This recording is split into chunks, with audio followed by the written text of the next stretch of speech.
Mateus 5, versículo 11 e 12. Nessa tarde eu quero ser o mais breve possível. Mateus 5, 11 e 12. Diz assim: Bem-aventurado sois quando, por minha causa, vos injuriarem e vos perseguirem, e mentindo disserem todo mal contra vós. Regozijai-vos e exultai, porque é grande o vosso galardão nos céus. Pois assim perseguiram aos profetas que vieram antes de vós. Irmãos, o Evangelho de Cristo Jesus e Jesus Cristo é diferente de todas as coisas que nós podemos ver. O Evangelho é diferente de todas as histórias que nós conhecemos. Jesus Cristo é diferente de todos os personagens que foram grandiosos na história humana.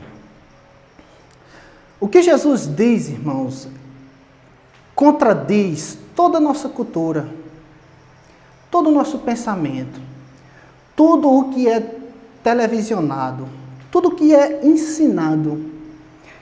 Quando nós lemos as palavras de Jesus, quando nós lemos a Bíblia Sagrada, nós temos uma contracultura muito forte. Porque quando nós, até mesmo no meio do seio familiar, ligamos à televisão ou vamos à escola, o que nós ouvimos é: se você for uma pessoa que estudar, se você for uma pessoa que se dedicar ao trabalho, se você for um bom pai de família e um bom cidadão, você vai ser uma pessoa próspera, você vai ser uma pessoa feliz, você vai ser uma pessoa realizada. É isso que está impregnado na nossa cultura, em todo o mundo ocidental. Mas quando nós lemos o texto, Jesus vem e diz: olha, vocês serão felizes quando por minha causa vocês forem perseguidos. Só é possível, irmãos, entender e aceitar e ser completamente pacificado com uma declaração dessa, quando recebemos a mente de Cristo, quando somos regenerados pelo Espírito Santo, recebemos vida espiritual. Só assim nós podemos se alegrar naquilo que para o mundo é uma tragédia, para os verdadeiros filhos de Deus é uma bênção, é motivo de alegria. Esses dias eu estava na internet e eu vi que na Coreia do Norte estava acontecendo uma reunião de cristãos escondido, porque a Coreia do Norte é um dos países que mais perseguem cristãos, se não mais, e tinha 100 pessoas lá dentro. E o que aconteceu foi um fuzilamento em massa. E naquele instante que eu li aquela notícia, eu fiquei completamente revoltado assim dentro do quarto. Mas quando eu li esse texto, eu pude entender e sentir Deus dizer: Salomão, esse povo é bem-aventurado. Na sua perspectiva, é uma coisa. Na minha perspectiva, é outra. Esse povo é bem-aventurado. Esse povo verdadeiramente é feliz. Mas nós só podemos entender isso, irmãos, quando recebemos a mente de Cristo. E antes de entrarmos no texto, nós devemos entender que uma das passagens, ou um dos trechos bíblicos mais distorcidos de toda a Bíblia é as bem-aventuranças. Porque, irmão, nós devemos entender e ter cuidado na interpretação dessa passagem e desses versículos, desses 10 versículos aqui, porque muitas pessoas usam esse texto, por serem pessoas difíceis de se lidar, elas dizem: eu sou bem-aventurado. Porque eu sou perseguido por causa de Jesus, quando na verdade ela é uma pessoa difícil de ser tratada. O texto não está dizendo que bem-aventurados são aquelas pessoas que não têm sensibilidade para pregar, para observar as ocasiões, e são censuradas pela sua insensatez. Não é isso que o texto está dizendo. Quando nós olhamos para a realidade, irmãos, é bem verdade que nós, por causa de nossos pecados e dos nossos comportamentos errados, nós podemos ser censurados sem com que isso tenha nada a ver com Cristo. Então, antes de partirmos para o texto, nós devemos entender isso. Porque às vezes nós somos perseguidos por nossos erros, por nossas falhas. Nós somos censurados porque agimos de maneira equivocada, errada e até pecaminosa. E nós não devemos usar o texto bíblico para cobrir ou encapar aquilo que nós fazemos de errado e que as pessoas falam. Pelo contrário, nós devemos entender o que o texto quer dizer.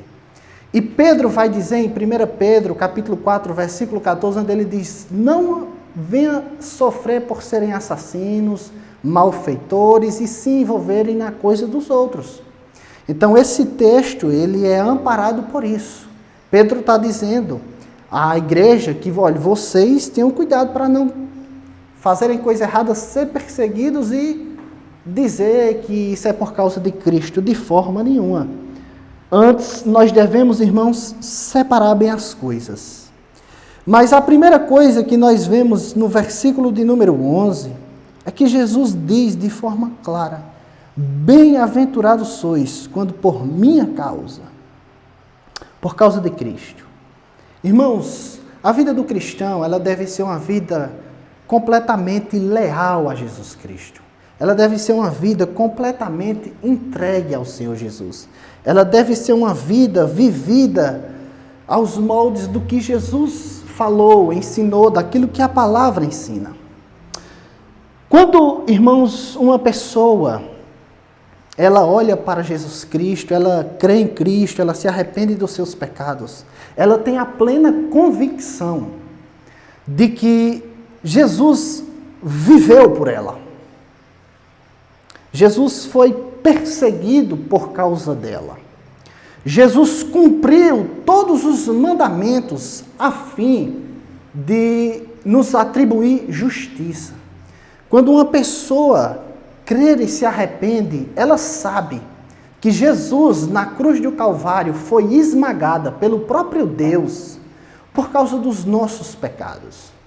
Quando uma pessoa, de fato, se encontra com Cristo Jesus, ela sabe que Jesus, ele é digno de toda honra, de toda glória e de toda adoração.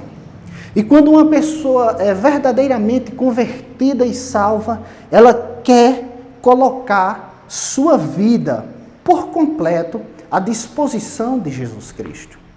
E não uma parte, e não duas partes, ou três, mas ela quer colocar de fato Jesus em todos os lugares da sua vida. Ele ou ela quer colocar Jesus acima de tudo em todas as áreas da sua vida, por causa da mente que ela tem, do novo coração, do novo entendimento que ela tem da vida. Então, quando essa pessoa começa a fazer esse tipo de coisa, inevitavelmente ela vai ser perseguida por causa de Jesus Cristo. Paulo, escrevendo a Timóteo, ele diz: olha, Timóteo, todos que querem viver piedosamente em Cristo Jesus, eles serão perseguidos. Mas quando os verdadeiros cristãos, que de fato tiveram um encontro com Jesus, começam a ser perseguidos, eles imaginam: a minha vida não pertence mais a mim mesmo. A minha vida pertence ao meu Senhor. Tem uma das declarações bíblicas, ou dos textos bíblicos que mais me impactam, é que Paulo, certa vez, ele diz assim: eu não tenho a minha vida por preciosa. Eu vou de cidade em cidade, sabendo que o Espírito Santo me revela que o que me aguarda são açoites, são prisões, são perseguições, são angústias. E os irmãos que estavam com ele, disse Paulo, de certa forma, tenha cuidado, e ele diz, olha, eu não tenho a minha vida por preciosa. Eu estou pronto a morrer aqui em Roma. Eu estou pronto a morrer fora de Roma. Eu estou pronto a morrer em Jerusalém. Eu estou pronto a ser perseguido por Jesus Cristo. Portanto, irmãos, o desejo de todo salvo é viver somente para Cristo, somente para Ele. E para Ele somente. Então, quando isso acontece, quando nós olhamos para a Bíblia, é como Jesus disse, por minha causa vocês vão serem injuriados, e vocês vão serem perseguidos, e vão mentir dizendo todo mal contra vocês. Quando nós olhamos toda a Bíblia, irmãos, nós podemos ver com toda clareza isso, que as pessoas injuriavam os cristãos, perseguiam os cristãos, falavam todo mal contra os cristãos. Por exemplo, no século I, na era cristã, muitas pessoas diziam que os cristãos eram canibais, porque os cristãos se reuniam e diziam que iriam comer da carne e do sangue do Senhor. Então eles tinham a acusação contra eles de que eles eram canibais. Isso é mentir e falar todo mal contra esse povo. Mas isso acontecia no primeiro século. Outra coisa que era bem comum era dizer que os cristãos eram incestuosos, porque eles se reuniam para comer da carne e do sangue do Senhor e todos eles se chamavam de irmãos. Então havia também esse mito de que eles eram pessoas incestuosas, todo mundo ficava com todo mundo, quando na verdade isso era uma mentira, isso era uma blasfêmia dita a respeito dos cristãos. Outro mito que existia, e nós podemos ver com toda a clareza no Novo Testamento, é que muitos, até mesmo os judeus, diziam, olha, os cristãos querem derrubar César. Por quê? Porque os cristãos, eles não se prostravam diante de César para adorar César. Os cristãos não se prostravam diante das imagens de César para prestar culto a César.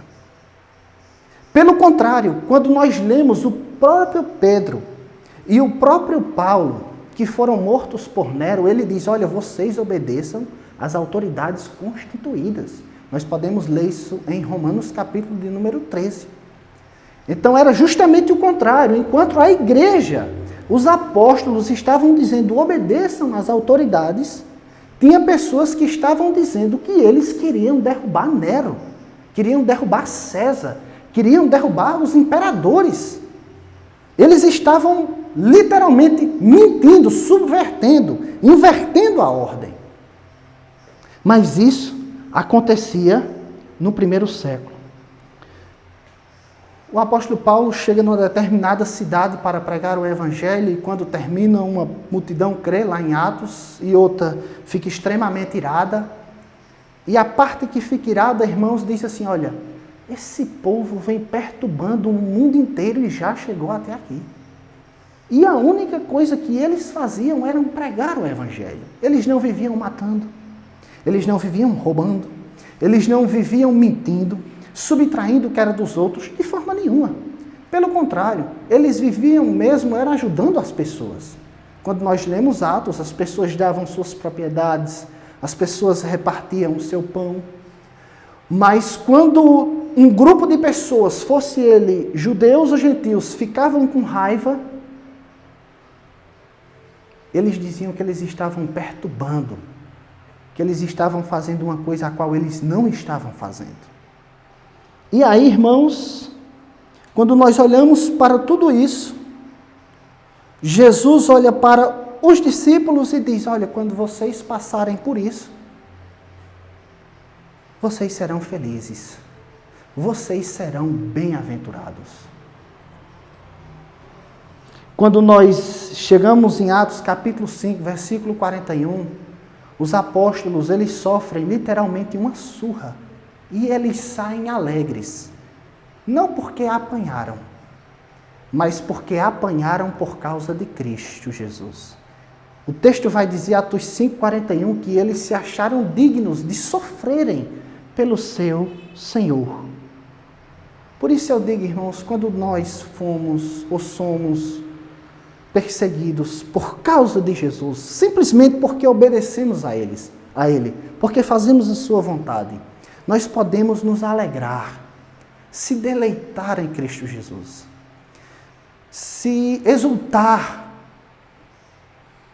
porque assim Ele está sendo engrandecido, assim Ele está sendo obedecido e está sendo honrado. Quando eu olho hoje em dia, irmãos, eu vejo pessoas que são perseguidas por defenderem políticos corruptos, por defenderem partidos corruptos, por defenderem ideologias que são verdadeiras aberrações. Mas tem pessoas que se gloriam por defender esse tipo de coisa. Porque nós, cristãos, não devemos nos alegrar por sofrer por causa de Cristo Jesus. Eu vi vídeos na internet de pessoas que fizeram em crianças em São Paulo. Os próprios pais fizeram transição, mudança de sexo em seus filhos e estavam assim se gabando por causa disso, em crianças. Mas tem pessoas, tem cristãos que têm vergonha ou receio de ser perseguido, de ter alguma calúnia, alguma injúria contra essas pessoas, contra os cristãos. Irmãos, quando nós olhamos para os dias atuais, qual é o motivo de alegria para os cristãos? Hoje, boa parte da igreja, os jovens pensam, bem, o primeiro passo para mim ser feliz é entrar numa faculdade, terminar o meu curso, ganhar um bom dinheiro, se estabilizar na minha vida, a partir daí casar e poder desfrutar de alguns prazeres. Sendo assim, eu serei feliz. É assim que boa parte da cristandade, até mesmo jovens da igreja, pensam. Muitas pessoas também que são cristãs e adultas e já têm uma determinada idade, pensam na sua aposentadoria, no seu conforto, quando elas poderão parar de trabalhar, encerrar sua carreira, ficar no seu cantinho e poder desfrutar, e pensam que por causa disso elas serão felizes. E essa mentalidade ela tem tomado parte das pessoas que estão na igreja. As pessoas pensam que isso pode trazer alegria. Os pais pensam que por verem seus filhos formados, estabilizados, bem financeiramente, prósperos e com saúde, dessa forma eles estarão felizes. E eu não quero dizer que nada disso é errado em si mesmo, mas o fato é que nossa cultura tem uma busca desenfreada por tais coisas, desconsiderando o prazer que nós deveríamos ter em Cristo, o deleite que nós deveríamos ter em Cristo e a satisfação que nós deveríamos ter em Deus. Jesus foi enfático, irmãos, ao dizer que nós seremos felizes quando nós formos injuriados e perseguidos por causa dele. Quando nós perdermos os nossos direitos, quando nós perdermos a nossa, por assim dizer, moral, quando nós perdermos assim essas coisas, Jesus diz, olha, vocês serão felizes. Veja bem, preste bem atenção, irmãos. Jesus estava dizendo, a princípio, a quem isso? Aos discípulos. O que é que os discípulos esperavam? Os discípulos esperavam um rei bélico, um rei político, um rei que retirasse o jugo de Roma, tomasse Israel de volta e tornasse uma grande potência, como foi nos dias de Davi e como foi nos dias de Salomão. Jesus está dizendo a essas pessoas que pensavam isso, olha, vocês serão bem-aventurados quando vocês forem perseguidos. O que Jesus está dizendo é completamente inverso daquilo que eles esperavam. Mas nem por causa disso Jesus deixa de dizer. Jesus está aqui falando, irmãos, na nossa linguagem, para novos convertidos. Para pessoas que estavam ali chegando agora no ministério. Para pessoas que estavam ali agora chegando diante dele. E hoje, irmãos, nós perdemos a coragem de falar a realidade para as pessoas que são novas convertidas. Para as pessoas que se achegam de princípio. E aí, na maioria das vezes, o que acontece é que as pessoas dizem, olha, você vai ser feliz, você vai prosperar, você vai arrumar um emprego melhor, Deus vai lhe curar. E aí, boa parte das pessoas começam a dizer isso, para que as pessoas se acheguem à igreja. Mas quando nós olhamos para Jesus Cristo, o que ele está dizendo aos seus seguidores, logo no início do seu ministério, é o seguinte, olha, vocês serão felizes, vocês serão completos, quando vocês forem perseguidos por minha causa, por causa da justiça, por causa de Deus, por causa das coisas santas e certas.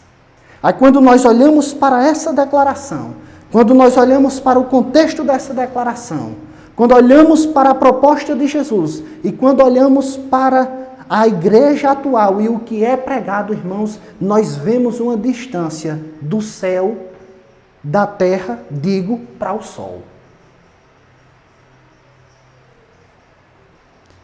Você quer seguir Jesus?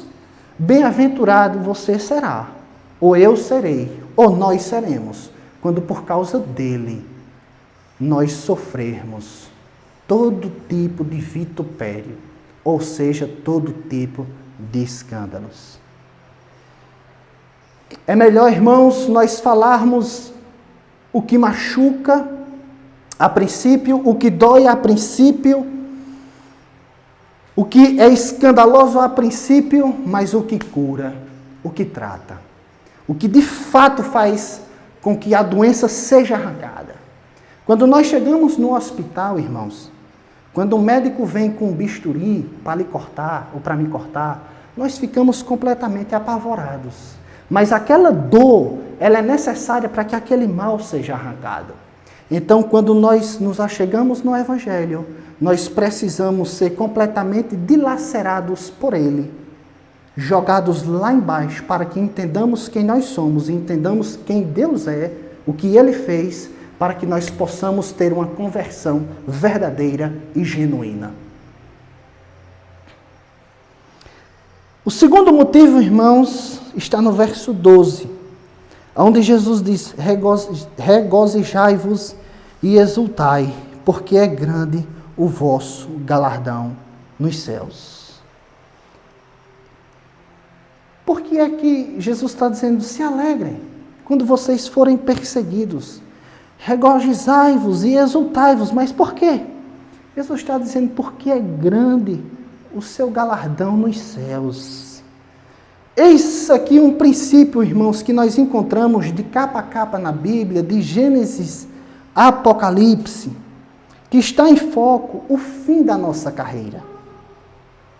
O que Jesus está dizendo aqui é que, preste atenção, quando essas coisas estiverem acontecendo, vocês olhem para o final da carreira, vocês olhem para o fim, vocês olhem para o céu, porque isso aqui é como se fosse um selo. Quando vocês forem perseguidos, quando vocês estiverem sofrendo por minha causa, isso é como se fosse um selo do Inmetro dizendo que o galardão de vocês no céu será grande. O que Jesus está dizendo aqui, irmãos, é que as pessoas que são injuriadas, perseguidas, sofrem mentiras ao seu respeito. O que ele está dizendo aqui é que, olha, exultem, porque o destino de vocês já está fixado. Já está estabelecido. Não há mudança. O galardão de vocês será grande. Assim, irmãos, nós temos força e ânimo para enfrentar qualquer tipo de perseguição. Jesus está dizendo que quando essas coisas acontecerem, nós não pertencemos mais, ou os discípulos, os apóstolos, os seguidores de Jesus, o mundo não nos pertence mais e nós não pertencemos mais ao mundo. Nós pertencemos a outro reino, que tem outro rei, que é de outra natureza, que é de outra esfera, que é Jesus Cristo. E dessa forma, irmãos, nós podemos nos regozijar e exultar, porque é grande o nosso galardão, o galardão daqueles que são perseguidos, deles, o galardão no céu é grande.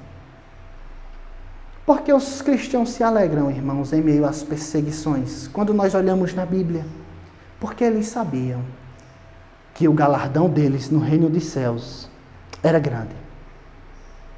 Jesus coloca, irmãos, como a razão, a alegria, em meio às perseguições, porque a Bíblia ela não fala claramente do que é o galardão. Nenhuma passagem é clara a respeito do galardão. Mas a Bíblia fala que é uma recompensa, para além do fato de estarmos eternamente com Cristo e desfrutarmos dessa comunhão bendita, nós seremos galardoados por Ele. Não simplesmente salvos, apesar de que ser salvo é a maior de todas as bênçãos. Então, nossa alegria, irmãos, não deve estar firmada em nada aqui na terra. A nossa alegria não deve estar firmada em nada aqui na terra, absolutamente em nada. A nossa alegria não deve estar firmada em saúde, a nossa alegria não deve estar firmada em sucesso, a nossa alegria não deve estar firmada em popularidade. A nossa alegria, apesar de ser bom, não deve estar firmada nem sequer na nossa própria família. A nossa alegria não deve estar firmada nem mesmo nos sucessos espirituais que nós podemos ter. Se uma pessoa for usada por Deus para evangelizar um lugar e 1000 almas se converter, a alegria dela não deve estar firmada nem nisso. Se uma pessoa for usada por Deus para curar um hospital inteiro de enfermidades, mesmo assim a alegria dela não deve estar firmada nisso. Se uma pessoa chegar diante de um país inteiro e expulsar todos os demônios que as pessoas têm ali, a alegria dela não deve estar firmada nisso. Porque quando Jesus envia os 70 discípulos e eles voltam, eles chegam diante de Jesus e dizem assim: Jesus, os demônios nos obedecem. E Jesus disse: eu vi o demônio cair como um raio. Lucas 10, 20. E ele disse, Jesus acrescenta: alegrai-vos, porque o seu nome está arrolado no livro, no reino dos céus. Jesus disse: alegrai-vos por vocês serem salvos e nada mais.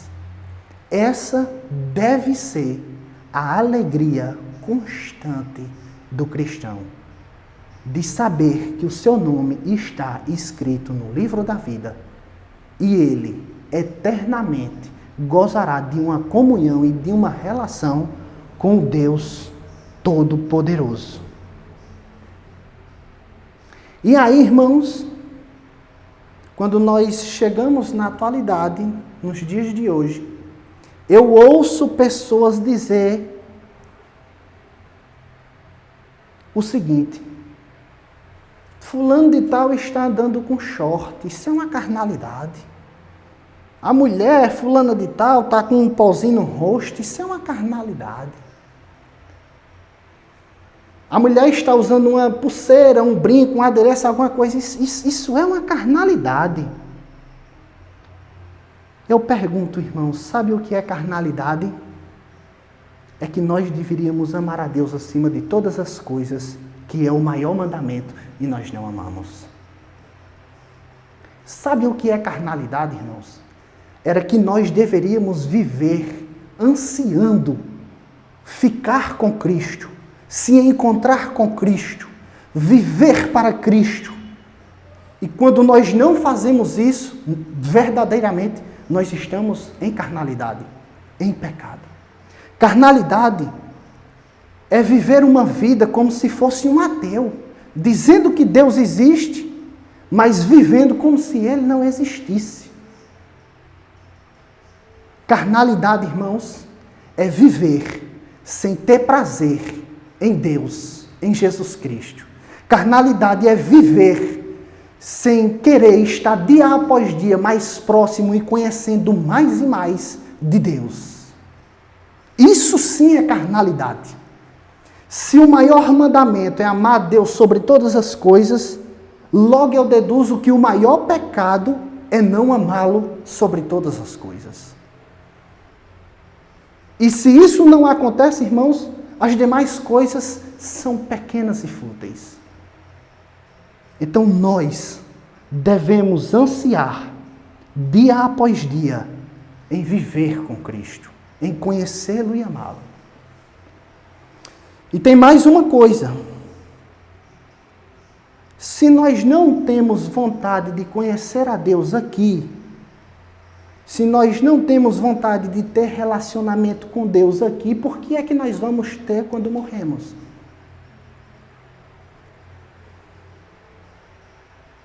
Nós já partimos, irmãos, a salvação, quando uma pessoa ela é salva, a Bíblia diz que Deus vai transformar o corpo, porque em certa medida, os salvos já foram transformados. Eles já têm prazer, amor e querem Cristo. Então o que vai ser mudado vai ser o corpo, que vai ser retirado de uma vez do pecado. Lógico que nós seremos glorificados e o pecado será extinto. Mas se uma pessoa vive dia após dia sem ter nenhum prazer, nenhuma vontade de crescer em comunhão, em ter comunhão e conhecer a Jesus, essa pessoa está perdida. E não é que quando ela morrer ou ele morrer, ela vai querer conhecer a Deus lá. De forma nenhuma. Nós já vamos partir daqui, querendo amá-lo, amando, glorificando, querendo conhecer a Deus. Mas nós devemos, irmãos, sempre se alegrar e exultar em Cristo, no galardão, no reino de Deus. E por fim, irmãos, ele vai dizer o seguinte, a parte B do versículo 12. Pois assim perseguiram aos profetas que viveram antes de vós. Quando nós olhamos para a história bíblica, irmãos, a história dos profetas é uma história de perseguição. Todos os profetas, irmãos, eles foram perseguidos. Jeremias, Isaías, algumas tradições dizem que ele foi cerrado ao meio. Isaías profetizava a verdade, mas ele era jogado num calabouço, e as pessoas e os falsos profetas e os governantes da época ficavam contra ele. Acabe e Jezabel perseguiram Elias de forma implacável, ao ponto dele ter, na linguagem de hoje, uma depressão e se enfiar num buraco. Jesus está dizendo isso para os apóstolos. Olha, a história dos profetas é essa. E se vocês quiserem me seguir, essa vai ser a história de vocês. Quando nós olhamos para João Batista, um homem que viveu uma vida inteiramente consagrada a Deus, no final das contas o que ele teve foi o pescoço cortado. E Jesus está dizendo aqui aos seus discípulos, assim como aconteceu com os profetas, vai acontecer com vocês. Quando nós olhamos para o Antigo Testamento, nós podemos lembrar de Daniel, um homem que só fazia o bem, orava. E o que aconteceu com ele? Perseguição. Implacável. A história de Daniel me traz um fato à memória muito impactante, porque houve um rei em Israel que teve um sonho e chamou todos os mágicos, os feiticeiros, todas as pessoas que serviam a ele para interpretar. E o rei disse, olha, eu não vou dizer o que eu sonhei, quem vai ter que dizer é vocês. E se vocês não disserem, eu vou matar vocês tudinho. E ali os homens ficaram completamente apavorados. E isso chega aos ouvidos de Daniel. Daniel vai até o rei e diz, rei, tenha calma, espere, eu vou orar a Deus. E eu vou dizer o que esse sonho significa.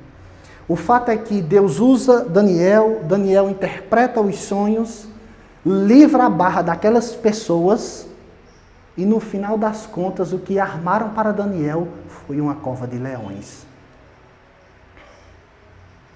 Jesus está dizendo, assim como foi com os profetas, Pedro, Tiago, João, assim vai ser com vocês. E foi, de fato foi. Porque o único apóstolo que não morreu por mãos de pessoas foi João, que foi jogado na ilha de Patmos e foi esquecido por lá. Mas aqueles que querem seguir a Cristo Jesus têm que entender, têm que saber e têm que ter como perspectiva de vida a perseguição, o abandono, a injúria, a mentira, as calúnias. Quem quer seguir a Cristo de forma a qual Cristo revela por meio de sua palavra, tem que ter essa expectativa. Não a expectativa de que vai ser curado, de que vai prosperar, de que vai ganhar o mundo. Isso pode até acontecer pela graça e pela misericórdia. Mas o que Jesus diz que vai acontecer é outra coisa. Mas também, nós que queremos seguir a Cristo Jesus, nós que nos entregamos, cremos, nos arrependemos e queremos viver uma vida para Ele, nós também devemos viver na expectativa. O nosso galardão é grande. Nós passaremos a eternidade com Cristo Jesus. Nós desfrutaremos de uma coisa inimaginável. Paulo diz que as perseguições dessa época traz um peso de glória infinito para a eternidade. E que não se compara, nada se compara às coisas que tem reservado no céu Deus, Jesus e todo o pecado e mal extirpado. Que nós possamos nos apegarmos a essas verdades e glorificarmos e exaltarmos o nome do Senhor. Vamos orar mais uma vez?